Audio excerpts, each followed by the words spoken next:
Good evening मेरे प्यारे दोस्तों। सभी को नमस्कार, जितने भी लोग जुड़ चुके हैं हमारे साथ। और हम लोगों ने स्टार्ट किया था मॉडर्न हिस्ट्री, और मॉडर्न हिस्ट्री में हम लोग पढ़ रहे थे भारतीय राष्ट्रीय आंदोलन का उदय एवं विकास। इसमें हमने आपको पार्ट फर्स्ट पढ़ा दिया था, यानी पार्ट फर्स्ट का वीडियो अपलोड किया है। थोड़ा सा रिवाइज कर लेते हैं और उसके बाद आज की बातें हम लोग पढ़ना शुरू करते हैं। देखिए, भारतीय राष्ट्रीय आंदोलन के उदय एवं विकास में हमने आपको बताया था कि भारतीय राष्ट्रीय आंदोलन को तीन पार्ट में, यानी तीन भागों में इसको क्या किया गया है, डिवाइड किया गया है। फर्स्ट फेज का जो टाइम पीरियड है वो 1885 से 1905 तक चलता है। सेकंड फेज का टाइम पीरियड 1905 से 1919 तक, और थर्ड फेज का टाइम पीरियड चलता है 1919 से 1947 तक। बहुत तेजी से हम इसको रिकॉल करा रहे हैं, फिर आगे चलेंगे। पहले चरण में क्या होता है, इंडियन नेशनल कांग्रेस की स्थापना होती है। लक्ष्य क्या होता है, अस्पष्ट होता है। पहले चरण का नेतृत्व किसने किया था, तो मध्यवर्गीय बुद्धिजीवी लोगों ने क्या किया था, पहले चरण का नेतृत्व किया था। और यह वर्ग पश्चिम की उदारवादी एवं अतिवादी विचारधारा से क्या था, प्रभावित था। यह बात हमने आपको समझाई थी। फिर हमने कहा था 28 दिसंबर 1885 को इंडियन नेशनल कांग्रेस की स्थापना बॉम्बे में हुई। कहां हुई, गोकुलदास तेजपाल संस्कृत कॉलेज में। सामान्य सी बात है, इसको याद रखना, और डिटेल में हमने आपको करा भी दिया है।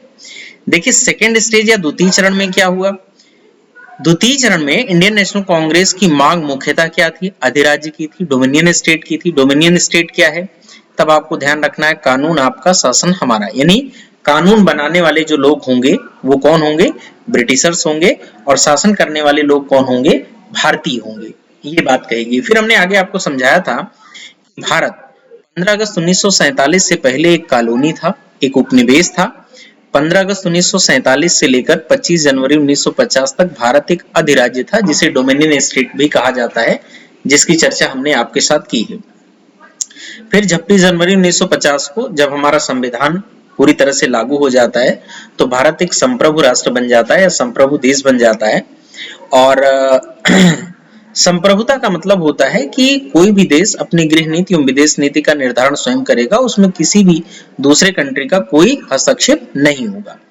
फिर हमने आपको तीसरे चरण में बताया, थर्ड फेज में, इसका टाइम पीरियड 1919 से 1947 तक चलता है, और इसे गांधी एज या गांधी युग के नाम से भी जाना जाता है। मोस्ट इंपॉर्टेंट क्वेश्चन, ध्यान रखना है। फिर हमने आपके साथ चर्चा की थी कि गांधी जी ने अपने असहयोग आंदोलन की शुरुआत स्वराज की मांग से की थी, जो 1929 तक आते आते पूर्ण स्वराज में परिवर्तित हो गया। इसको भी हम लोग डिटेल में पढ़ेंगे।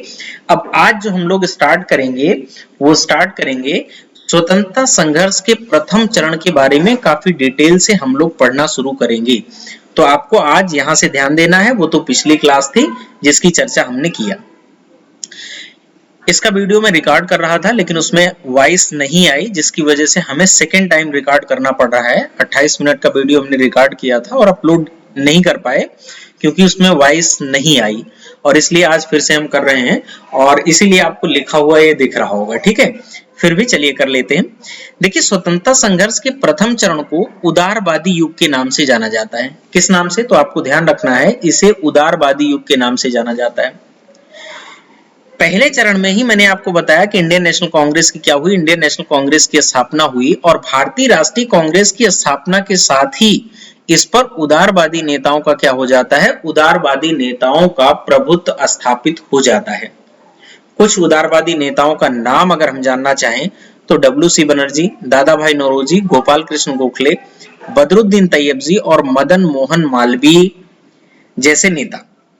जिसमें से दादा भाई नौरोजी के बारे में आपको जानना है कि इन्हें grand old man of India के नाम से भी जाना जाता है, या इन्हें भारत के वयोवृद्ध नेता कहा जाता है।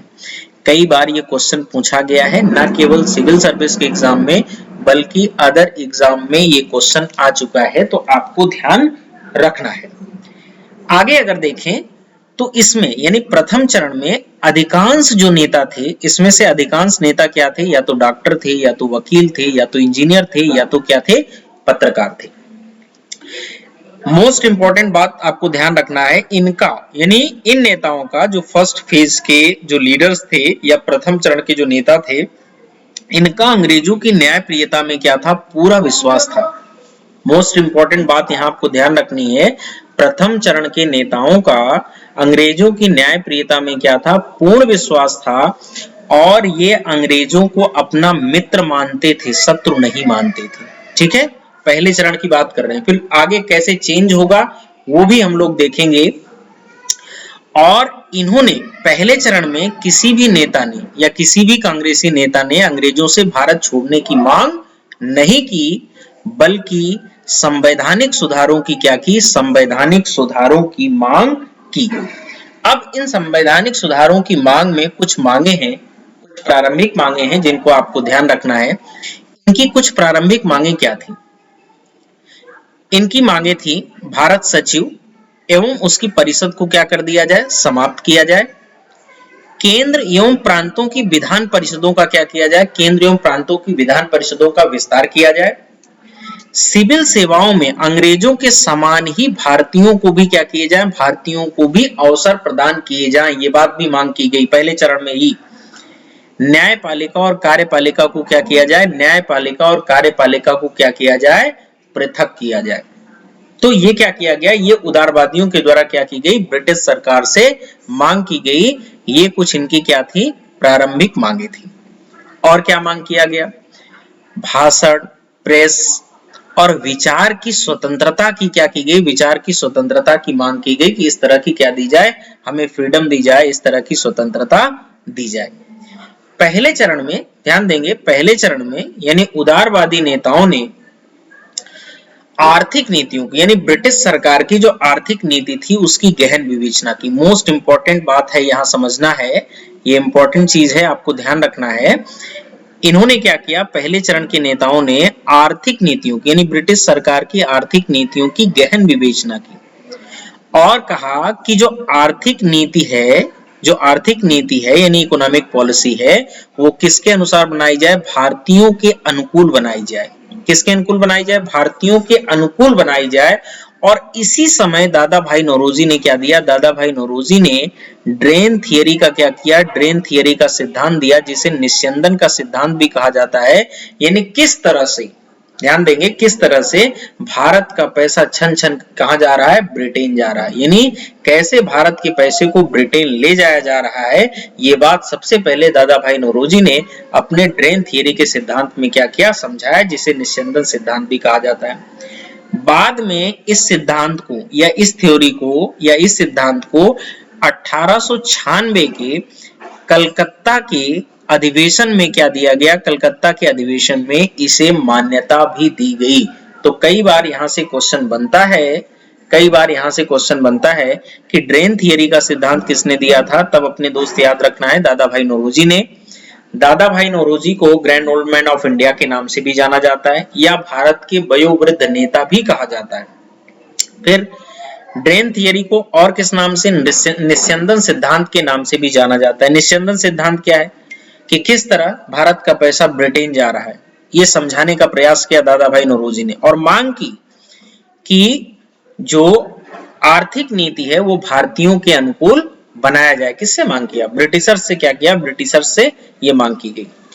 आगे देखिए क्या होता है 1889 में क्या होता है, इसी चरण में 1889 में ब्रिटिश समिति क्या की जाती, ब्रिटिश समिति दादा भाई नौरोजी और वेडरबर्न के सहयोग से बनाई जाती है। हमने क्या कहा, 1889 में 1889 में ब्रिटिश कमेटी बनाई जाती है, ब्रिटिश समिति बनाई जाती है, किसके सहयोग से, दादा भाई नौरोजी और वेडरबर्न के सहयोग से बनाई जाती है। कई बार ये क्वेश्चन पूछा गया है, ध्यान रखना है कहां बनाई गई, तब आपको ध्यान रखना है लंदन में ये समिति बनाई गई और इसने 1890 में इंडिया नामक पत्रिका या मैगजीन का क्या किया, प्रकाशन भी किया। ध्यान रखेंगे, इंडिया नामक मैगजीन का क्या किया, प्रकाशन भी किया। अब प्रारंभ में क्या किया गया, प्रारंभ में ब्रिटिशर्स की तरफ से जब इंडियन नेशनल कांग्रेस की स्थापना की गई थी, ध्यान देंगे, इंडियन नेशनल कांग्रेस की जब स्थापना की गई थी 1885 में, तो जो उस समय वायसराय थे उन्होंने क्या किया था, उन्होंने इंडियन नेशनल कांग्रेस का क्या किया था, एक तरह से उसका वेलकम किया था, उसका स्वागत किया था इंडियन नेशनल कांग्रेस का, और कहा जाता है कि गार्डन भोज भी दिया था। लेकिन धीरे धीरे कांग्रेस और ब्रिटिशर्स यानी इंडियन नेशनल कांग्रेस और ब्रिटिशर्स के बीच मतभेद बढ़ने लगे और जब मतभेद बढ़ने लगा तो लॉर्ड डफरिन ने एक स्टेटमेंट कहा कि यह यानी कांग्रेस एक सूक्ष्म वर्ग का क्या करती है, एक सूक्ष्म वर्ग का प्रतिनिधित्व करती है। एल्गिन सेकंड लिखते हैं कि भारत को तलवार के बल पर जीता गया है और उसे तलवार के बल पर ही सुरक्षित रखा जा सकता है। लॉर्ड कर्जन की अगर हम बात करें, ध्यान देंगे लॉर्ड कर्जन, तो लॉर्ड कर्जन के बारे में जाने। भारत का सबसे अलोकप्रिय वायसराय था, क्या था? अलोकप्रिय वायसराय लॉर्ड कर्जन था। 1899 से 1905 तक ये वायसराय के रूप में रहा। और लॉर्ड कर्जन ने कहा था कि कांग्रेस का महल गिर रहा है और भारत में रहते हुए मेरी अंतिम इच्छा है या मेरी इच्छा है कि मैं इसके शांतिपूर्ण मृत्यु में क्या कर सकूं, मदद कर सकूं। और इसी समय जल्दबाजी में आकर 1905 में लॉर्ड कर्जन ने क्या किया, बंगाल विभाजन कर दिया या बंगाल का पार्टीशन कर दिया। क्रम से आपको सारी चीजें याद रखनी है और क्रम से ही चलना है। जिस तरह से मैं करा रहा हूं इसी तरह से आपको नोट्स बना लेने हैं। और मैंने आपको पहले ही कहा है मॉडर्न हिस्ट्री के 95% क्वेश्चंस आपको यहां से मिल जाएंगे। और अभी जो एग्जाम आने वाला है उससे आपको 10 से 15 यूपीपीसीएस का जो एग्जाम है उससे 10 से 15 क्वेश्चंस मिल जाएंगे। कुछ भी पढ़ने की जरूरत नहीं है। जो छोटे एग्जाम्स भी हैं, जो लोग तैयारी कर रहे हैं, यूपी टेट की हो या अदर कोई एग्जाम हो, उससे भी अगर आप करना चाहें तो यहाँ कर सकते हैं। और आप नोट्स बना लीजिए, सारे क्वेश्चंस आपके यहाँ से हो जाएंगे। तो ये आपको ध्यान रखना है। चले आगे चलें, थोड़ा सा और है उसको भी कवर कर लेते हैं। देखिए, ऐसा नहीं था कि कांग्रेस के पहले चरण में सभी नेताओं ने क्या किया, सभी नेताओं ने कांग्रेस के सारे नेता क्या थे, सहमत थे इस बात से। नहीं, कांग्रेस के प्रथम चरण में कई ऐसे नेता थे जो इनकी मांगों से क्या थे, जो इनकी मांगों से सहमत नहीं थे। इसमें कहा जाता है अरविंद घोष जैसे नेता थे जो कांग्रेस की उदारवादी जो मांगे थी उससे सहमत नहीं थे। अश्विनी कुमार दत्त ने कहा कि कांग्रेस का जो अधिवेशन होता है ये 3 दिनों का तमाशा होता है। कांग्रेस का जो अधिवेशन है ये 3 दिनों का तमाशा है। इंडियन नेशनल कांग्रेस का सेशन है। साल में होता क्या था, साल में 3 दिन का एक इंडियन नेशनल कांग्रेस का सेशन होता था और उसमें रणनीति क्या की जाती थी, बनाई जाती थी। इसके साथ साथ यहां अगर हम देखें, तिलक ने इसको क्या कहा, इंडियन नेशनल कांग्रेस के अधिवेशन को कहा कि ये भाई पिकनिक स्पॉट है। और इसकी मांगों को, यानी इंडियन नेशनल कांग्रेस की मांगों को राजनीतिक भिक्षावृत्ति की संज्ञा दी कि भाई राजनीतिक भिक्षावृत्ति है। साथ ही साथ तिलक ने कहा कि अगर हम साल में एक बार मेढक की तरह टर्राएंगे तो हमें सफलता मिलने वाली नहीं है। यानी हमें लगातार क्या करना होगा, लगातार मेहनत करना होगा, तब हम क्या होंगे, तब हम सफल हो पाएंगे। वो इशारा कर रहे थे इंडियन नेशनल कांग्रेस का सेशन साल में एक बार होता है और उसमें रणनीति तय की जाती क्या किया जाए और इसको और तेजी से, इस पर और तेजी से क्या करना है, काम करना है, तब हम आजादी के नजदीक पहुंच पाएंगे। तो इस तरह की बात है। इससे लाल बाल पाल भी सहमत नहीं थे, है ना। प्रथम चरण में इनकी मांगों से लाल बाल पाल भी सहमत नहीं थे। लाल का मतलब लाला लाजपत राय, बाल का मतलब बाल गंगाधर तिलक, पाल का मतलब बिपिन चंद्र पाल। इनके बारे में भी हम आपको आगे चल के समझाएंगे, बताएंगे। तो ये आपका क्या था, ये आपका पूरा का पूरा फर्स्ट फेज का थोड़ा सा हिस्ट्री है जिसको आपको याद रखना है। जो फैक्ट्स हैं वो मैंने आपको करा दिए हैं, तो आप इसको क्या करेंगे, आप इसको इतना नोट कर लेंगे और इसको आप याद भी कर लेंगे, ठीक है।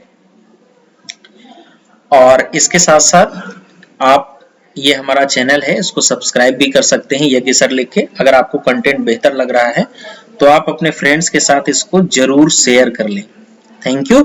नेक्स्ट क्लास में फिर से हम आपसे मिलते हैं। हमारी 2 क्लासेस इस समय चल रही हैं। वीडियो अपलोड होंगे, ऑनलाइन हम क्लास ले नहीं पा रहे हैं क्योंकि नेट का इशू है। और एक हमारी मॉडर्न हिस्ट्री की क्लास चल रही है, उसमें आप जुड़ सकते हैं। दूसरी एक पॉलिटिकल मैप की क्लास चल रही है, यानी राजनीतिक मैप की, तो उसमें आप जुड़ सकते हैं। यानी हिस्ट्री और ज्योग्राफी की क्लासें हैं तो उन दोनों क्लासें में आप जुड़ सकते हैं और अपना नोट्स बनाएंगे तो निश्चित रूप से आप बेहतर करेंगे, ये मेरी गारंटी है। Thank you, best of luck, आप अच्छा करें।